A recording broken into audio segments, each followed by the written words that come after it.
Have you ever wondered why in school, in the government school, they teach you how to make a resume, but they don't teach you ever how to make a business plan? And they know that what you're exposed to becomes your normal, and they make sure never to bring in any business expert to try and teach the kids anything about business. And what'll happen over time inside the government school system is you get what's called job focus. You're all occupied with what job you're going to get. And you go to school because you want this job.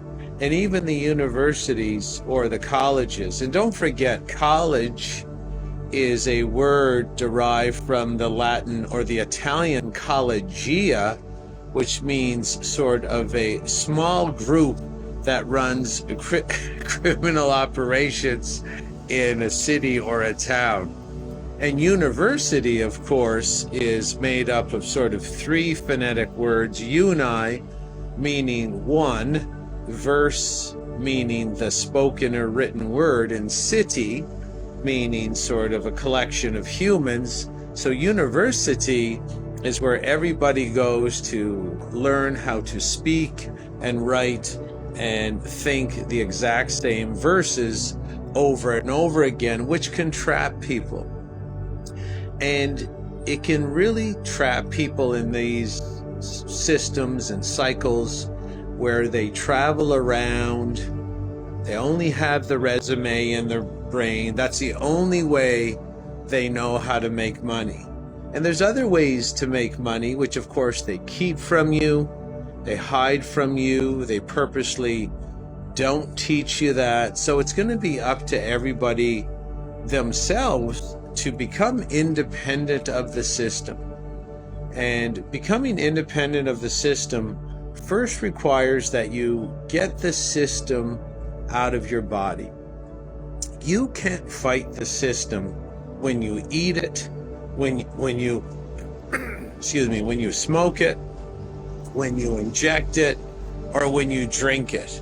So if you're sort of sick and tired of wanting more money, and the only idea you could come up with is, I'll get a promotion at work, or I'll look for another job, I'll beg someone else to tell me what to do, because that's the average person's reasoning and solution to needing more money. I'll ask my boss for a raise.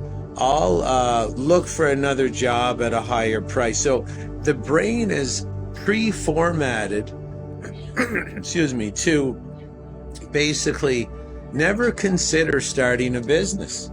And starting a business is the easiest way where you can make more money.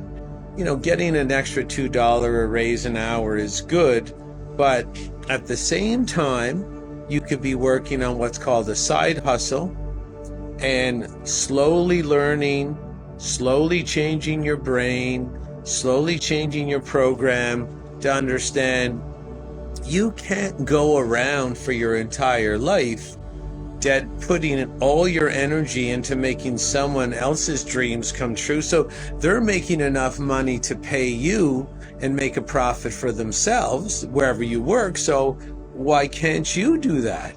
Of course you can do that.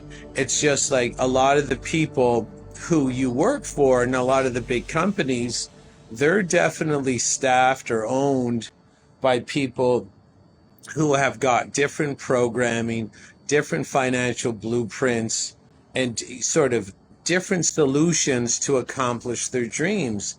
And, you know, in the school system, you have all these structural flaws. And one of the big structural flaws is, giving these people, the students, making them focus on getting jobs, which will never allow them to accomplish their dreams. And the reason that is the basis of all government schooling is because you can't rule powerful people. You can't rule independent people. You can't rule healthy people. And when you're lagging in financial content and financial abundance, you usually eat a little bit poorer. You have less quality food, more, low quality, non-organic, highly processed food, which really dumbs the brain down. And this is the first step to developing a business mindset. You can't just look in the mirror and say you're abundant if you have brain damage. And this brain damage is all part and parcel of the systems that we live within. They don't want anybody coming into contact with their natural IQ, their natural brain function. And the biggest two inhibitors, as usual, of high-end brain function that we're all born with is coffee and alcohol. Coffee cuts blood flow to the brain by at least 50%. And if you think life's tough, which it is, how tough is it going to be when you're trying to navigate it with half a brain? And you run into these people, you sort of notice you're not noticing that they have exactly half a brain, but you're noticing their coping skills are very insufficient for the challenges that are facing them on a daily basis.